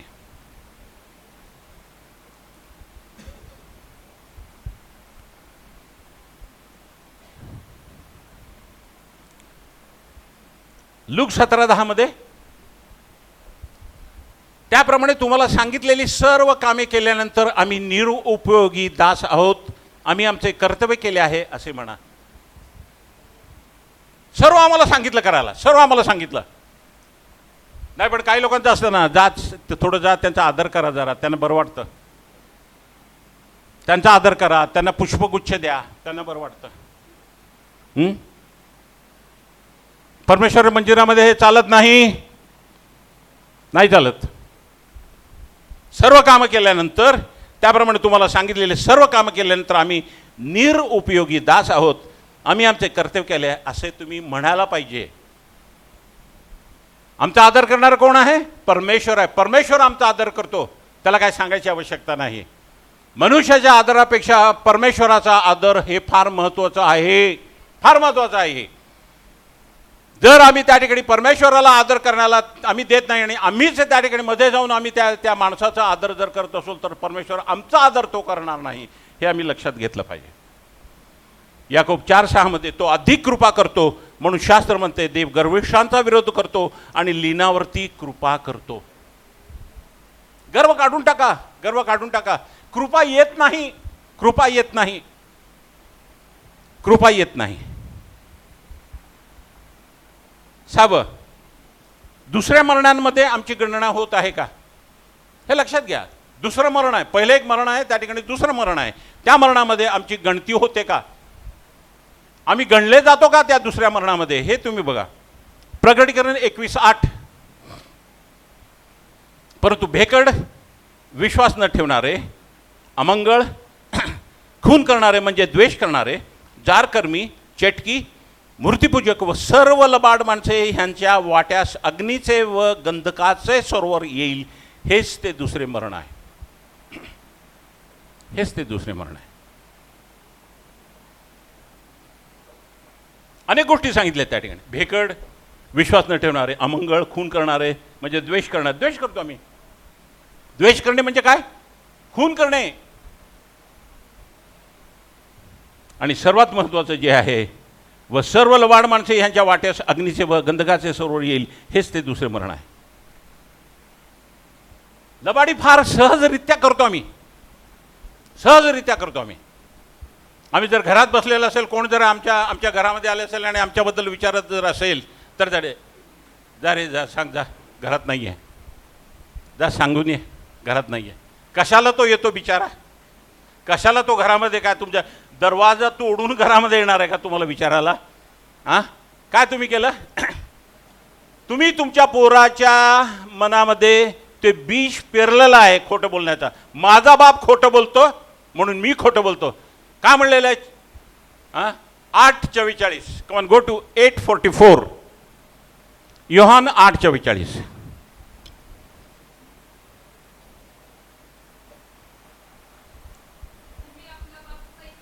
तुम्ही आपला बाप सैतान यापासून तुम्ही झाला आहात आणि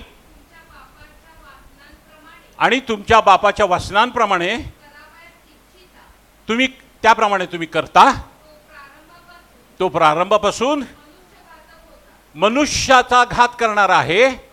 हां, तो सत्यामध्ये टिकला नाही, त्याच्यामध्ये सत्य नाही. तो खोटे बोलतो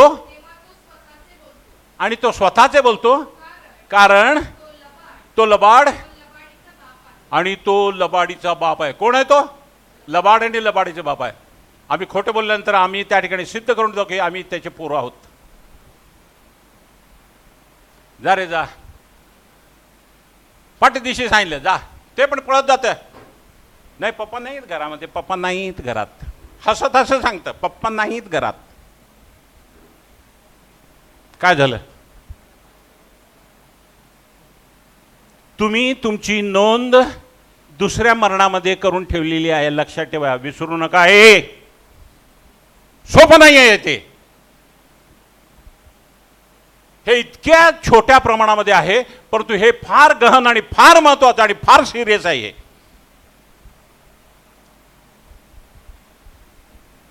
अलीकडे तर त्या ठिकाणी फॅशनच सुरू झाली. फोन येतो, अनेक वेळा फोन येतो.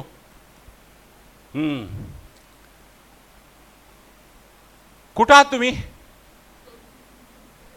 नाही, मला जरा यायचं होतं प्रार्थनेसाठी, तुमच्याकडे यायचं होतं. पास्टर, तुमच्याकडे प्रार्थनेसाठी.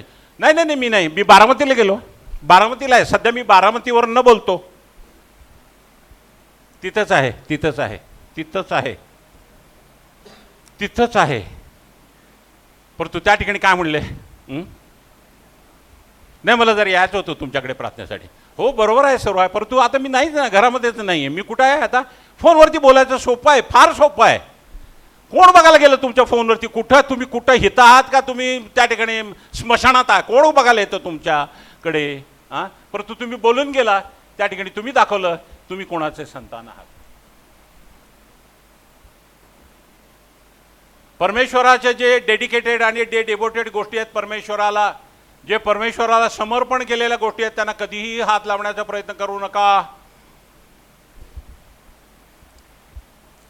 एखादी वस्तू त्या ठिकाणी चर्चमध्ये जर असेल, कधीही ती घेऊन जाऊ नका घरी, कधीही ती घेऊन जाऊ नका. ती परमेश्वराच्या सेवेसाठी त्या ठिकाणी परमेश्वरासाठी समर्पण केलेली गोष्ट आहे. एक इन्सिडेंट सांगतो तुम्हाला. माझे चांगले स्नेही, माझे चांगले मित्र पाळक,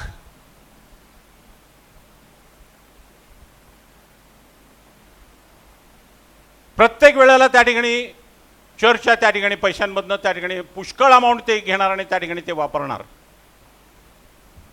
सर्वांना माहिती आहे.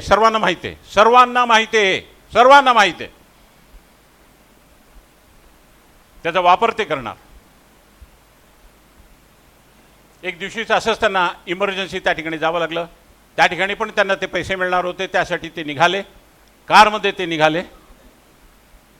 थोडासा प्रवास त्या ठिकाणी झाला 2-3 तासाचा, आणि त्या ठिकाणी इतकं वाईट ॲक्सिडेंट झाला, जेवढे त्या ठिकाणी त्या कारमध्ये होते सर्वजण त्या ठिकाणी जागच्या जागी खलास झालेले आहेत. परमेश्वराला समर्पण केलेल्या गोष्टी, विशेष करून जे दान असतं, एकही पैशाला हात लावायचा प्रयत्न, हातही लावू नका.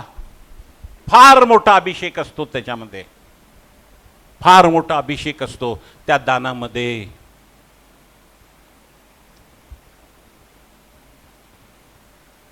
लावून बघा एकदा, लावून बघा, करून बघा एकदा काय होतं ते, लावून बघा. सर्व गेले आणि त्या ठिकाणी संपूर्ण संसार त्या ठिकाणी उद्ध्वस्त झालेला आहे, उद्ध्वस्त झालेला आहे. सातवी गोष्ट, आम्ही बुद्धिहीन व भुरळ घातलेले आहोत का? बुद्धिहीन आणि भुरळ घातलेले. सातवं डायग्नोसिस, रोग निदान. गलती करास पत्र याचं 3 आणि तिसरा अध्याय आणि पहिलं वचन. अहो बुद्धिहीन गलतीकरांनो, वधस्तंभावरती खिळलेला येशू ख्रिस्त ज्याच्या डोळ्यापुढे वर्णन करून ठेवले होते त्या तुम्ही सत्याचं पालन करू नये म्हणून तुम्हाला कोणी भुरळ घातली? कोणी तुम्हाला भुरळ घातली? भुरळ घातले म्हणजे भुरळ घालणे म्हणजे काय? हा जादू टोण्याचा प्रकार आहे. जास्ती प्रमाणामध्ये हा चर्चेसमध्ये आहे. भुरळ घालतात, भुरळ घालतात. गलती मंडळी त्या ठिकाणी येशू ख्रिस्ताबद्दल पेत्राने त्या ठिकाणी इतक्या सुंदर रीतीने त्याने सांगितलेले आहे. आणि तो म्हणतो मी तुम्हाला त्या ठिकाणी तुम्हाला आत्म्यामध्ये सर्व नेलं, आत्म्यामध्ये तुम्हाला प्रभू येशू ख्रिस्ताची त्या ठिकाणी मी तुम्हाला ओळख करून दिली, तरी देखील तुम्ही त्याला सोडून देहामध्ये तुम्ही चालता. कोणी तुम्हाला भुरळ घातलेली आहे? जर आम्ही वचनाप्रमाणे जर करत नसू तर त्या ठिकाणी निश्चितच त्या ठिकाणी हे निष्कर्ष निघतं, त्या ठिकाणी आम्हाला कोणीतरी त्या ठिकाणी भुरळ घातलेली आहे आणि त्या भुरळीप्रमाणे आम्ही चालत आहोत. लक्षात ठेवाय, फार महत्त्वाचं रोग निदान आहे. म्हणून प्रेषितांची कृत्ये 20 आणि 32 मध्ये, आता बंधूंनो मी तुम्हाला प्रभूकडे व त्याच्या कृपेच्या वचनाकडे सोपवतो. कुठं? प्रभूकडे व त्याच्या कृपेच्या वचनाकडे सोपवतो. तो तुमची वाढ करण्यास व पवित्र केलेल्या सर्व लोकांमध्ये तुम्हाला वतन देण्यास समर्थ आहे. शेवटी उपाय काय आहे या ठिकाणी? सर्व प्रभूकडे व त्याच्या कृपेच्या वचनाकडे मी तुम्हाला त्यांना सर्वांना सोपवतो.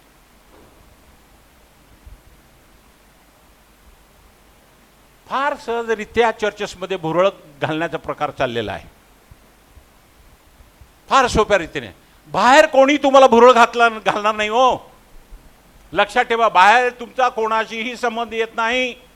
एखाद्या वेळेस बाहेरचे लोक फार चांगले लोक आहेत, त्या ठिकाणी तुम्ही त्याला मदत केली तर ते तुम्हाला मदत करतील, तुमच्या वेळेला ते धावून येतील. परंतु भुरळ ह्या ठिकाणी काय आहे? भुरळ फक्त चर्चेसमध्ये भुरळ पडते, भुरळ घालतात. आणि हे चांगलं उदाहरण म्हणजे गलती करा, संपूर्ण गलती कराचा तुम्हाला समजेल की कशा रीतीने त्याप्रमाणे ते भुरळ घातली होती आणि कशा रीतीने त्यांचा विश्वास त्या ठिकाणी काढून घेण्यात आला होता. 8वं, आमचा विश्वास दृढ आहे का? मनुष्याचा पुत्र येईल त्याला विश्वास आढळेल काय? विश्वास नाही आहे आज मंडळीमध्ये. म्हणतो आम्ही विश्वास आहे, विश्वास आहे, विश्वास आहे.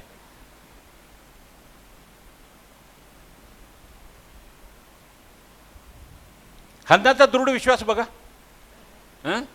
हन्नाचा दृढ विश्वास बघा. काय होतं त्याला? किती वर्ष झाले त्याला मूल नव्हतं? अनेक वर्ष झालं. काय तिने केलं? आमच्या प्रार्थना, उपास प्रार्थना करण्यापेक्षा त्या ठिकाणी आम्ही त्या ठिकाणी परमेश्वराला कसं आमचं जे काही प्रकरण आहे त्या प्रकरणामध्ये आम्ही परमेश्वराला कसं गुंतवायचं हे त्या ठिकाणी बघा. साधी हन्ना रडायची, प्रत्येक वेळेला रडायची. काय तिला प्रॉब्लेम आहे? मुलं आहेत, मुलं नाही. आमच्यासाठी प्रार्थना करू. ठीक आहे, तुमच्यासाठी प्रार्थना, मुलं होण्यासाठी आम्ही प्रार्थना करू, ठीक आहे, ते करू आम्ही. परंतु त्या ठिकाणी तुमचं पण काय ते कॉन्ट्रीब्युशन असलं पाहिजे का नको? तुम्ही पण त्या ठिकाणी काहीतरी गुंतवायला पाहिजे का नको परमेश्वरामध्ये? हन्नानी काय केलं त्या ठिकाणी? तू जर मला जर दिला तर हे जे लेकरू आहे हे मी तुला अर्पण करीन. अडकून टाकलं त्याला. परमेश्वर म्हणतो बघा, अरे काय बाई आहे ही, कोण आपलं हृदय काढून देईल? त्यानंतर दूध तुटल्यानंतर कोण आपल्याला लेकराला त्या ठिकाणी विभक्त करेल? त्या ठिकाणी निर्दयी बाई आहे ही, निर्दयी बाई आहे. परंतु तिने परमेश्वरावरती प्रीती केली, तिने परमेश्वराला आपल्या परिस्थितीमध्ये अडकवलं. त्या ठिकाणी परमेश्वराने तिला ते लेकरू दिलं आणि तो मोठा संदेष्टा झाला, शमूएल संदेष्टा. आणि त्यानंतर तिने त्याला 5 लेकरं दिलेले आहेत. कृपा केली तिच्यावरती. असा अडकवायला प्रयत्न करा. नुसतं आम्हाला मूल पाहिजे रडायचं, प्रार्थना करायची आणि होत नाही. अरे तुम्ही काय करणार आहे त्या ठिकाणी सांगा ना. त्या ठिकाणी तुमचा त्या ठिकाणी परमेश्वरासोबत तुम्ही करार करा, खोलीमध्ये जाऊन करार करा. जर मला तू दिलं तर त्या ठिकाणी मी हे तुला अर्पण करून टाकते. ऐकणार आहे हो तो, लगेच ऐकतो. परमेश्वर मंद क्रोध दयामय आहे. हन्नाचा दृढ विश्वास बघा किती. शद्रक मेशक आणि अबेदनगोने काय केलं त्या ठिकाणी? काय साधारण होती. आज मला तुम्ही एक कारण सांगा. शद्रक मेशक अबेदनेगो ह्यांच्याबद्दल आपण अनेक वेळा ही गोष्ट ऐकली, संडे स्कूलमध्ये आपण ऐकलेली आहे. त्या ठिकाणी चौथा एक होता. ठीक आहे, तो चौथा कोण आहे तुम्हाला सर्वांना माहिती आहे.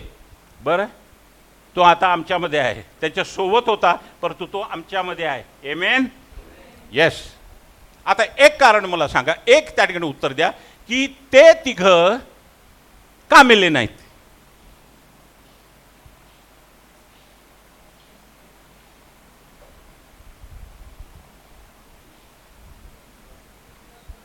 अग्नीमध्ये टाकले होते ना, ज्यांनी टाकले ते मेले ना, हे का मेले नाही? पेत्र काय म्हणतो? मी फाउंडेशन त्या ठिकाणी केलेलं आहे, मी पाया घातलेला आहे आणि त्यावरती सर्वजण त्या ठिकाणी काय करत आहे? तुम्ही त्या पायावरती तुम्ही बांधणी करायची. बरोबर आहे. कोणी सोन्यानं, कोणी चांदीनं, कोणी हिरे माणकानं करतं, कोणी लाकडाने करतं, कोणी. परंतु ज्या वेळेला त्या ठिकाणी त्याची परीक्षा होणार आहे त्यावेळेला ते सर्व जळून जाणार आहे. बरोबर आहे. जळणार आहे, त्या ठिकाणी जळणार आहे. परंतु मनुष्य त्या ठिकाणी तो राहणार आहे. हे का जळालं नाही? ज्या ठिकाणी हे जे सोनं नाणं, हे जे काय चिंता, हे जे काय व्याधी, हे जे काय LIC पॉलिसी, हे जे काय सर्व जे काय पैसे आहेत, बँक बॅलन्स जे आहे, सोनं जे आहे, सर्व जे आहे ते सर्व त्यांनी सर्व सोडून टाकलं होतं. त्या ठिकाणी मध्ये जळणारं त्यांच्या हृदयामध्ये, त्यांच्या जीवामध्ये काहीच नव्हतं. जळणारं त्यांच्यामध्ये काहीच नव्हतं जळणारं. कुठल्या गोष्टी जळतात? तो सोनं, जे आम्ही ठेवलेलं आहे ते सर्व जळणार. लक्षात घ्या, सर्व जळणार आहे. उगीच साठवून ठेवायचं.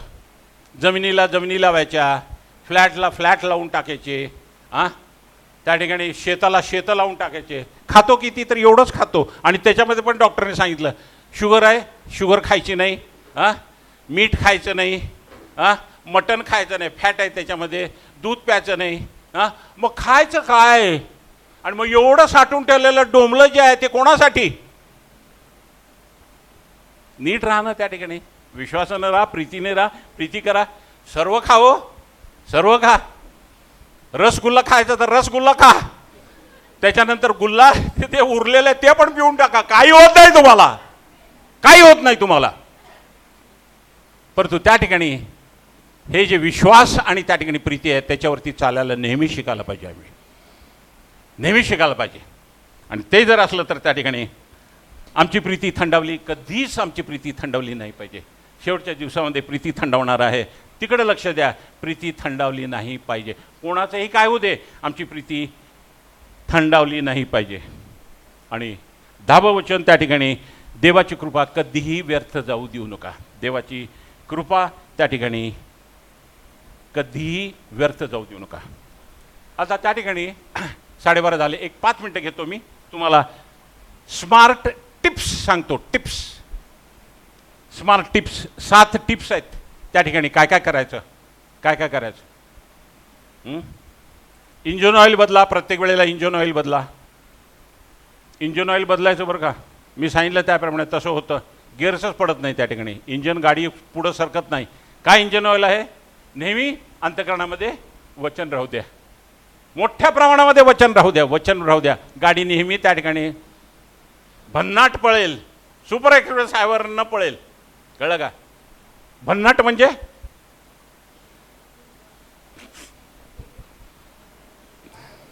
हा गावंढळ शब्द आहे बरं का.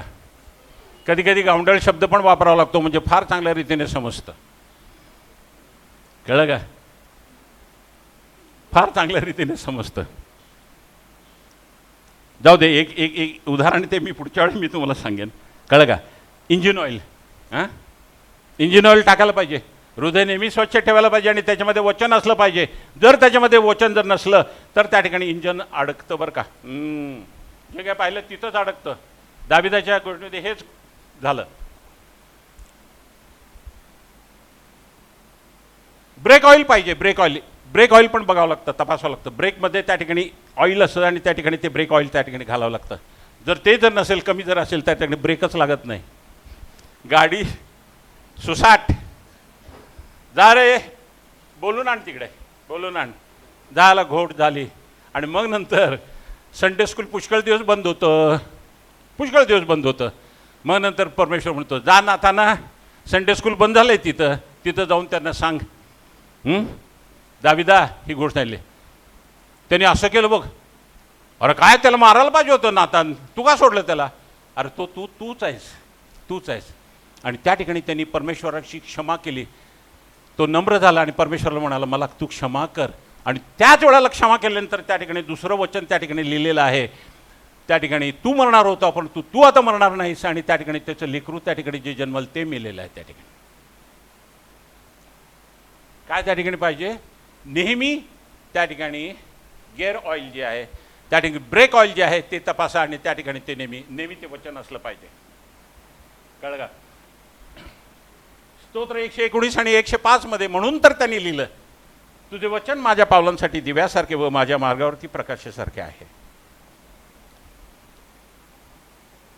हे झाल्यानंतर, ह्या गोष्टी झाल्यानंतर त्यांनी लिहिलं. आणि म्हणून त्यांनी अगोदर काय लिहिलं, मी तुझ्या विरुद्ध पाप करू नये म्हणून मी आपल्या मनामध्ये तुझे वचन जपून ठेवलेलं आहे. हे सर्व गोष्टी झाल्यानंतर त्यांनी ह्या गोष्टी लिहिलेल्या आहेत बरं का.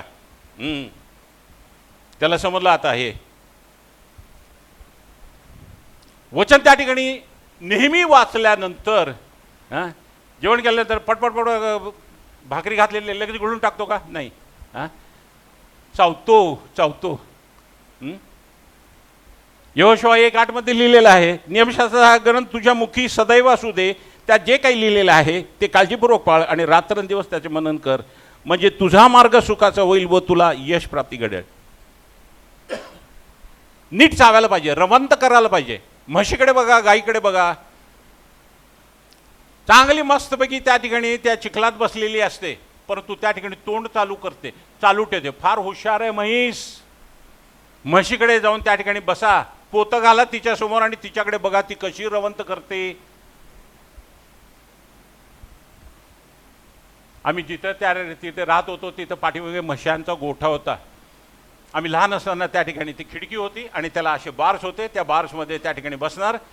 आमची आजी आम्हाला त्या ठिकाणी वाटीमध्ये चुरमुरे देणार, खा, हे तर रडू नको. आणि ते करत असताना आम्ही त्या म्हशीकडे बघणार. म्हशीकडे बघत असताना ते सारखीच चावायची, अशी चावायची. काय करते? आज आम्हाला समजतं ती रवंत करते. त्याप्रमाणे आम्ही करायला पाहिजे. नाही तर खातोय आणि रात्री गेलं की इंडायजेशन होतं, त्या ठिकाणी पोट दुखायला लागलं, गॅसेस वर यायला लागले, अपचन झालं, उलट्या व्हायला लागल्या. कशामुळे होतात या? नीट चावून खा. किती दात किती आहेत? नक्की का? मग 32 कशाला म्हणतात? दात किती आहेत? 36 म्हणतात. ठीक आहे, 36 तर 36, काय त्या ठिकाणी एक 4 जास्ती असले तर काय, परंतु त्या ठिकाणी बघ 32 कशाला? 32 दाखवू नको रे तुझी, असं म्हणतात ना. आहे की नाही? ध्रुपद आहे की नाही? ते जाऊ दे.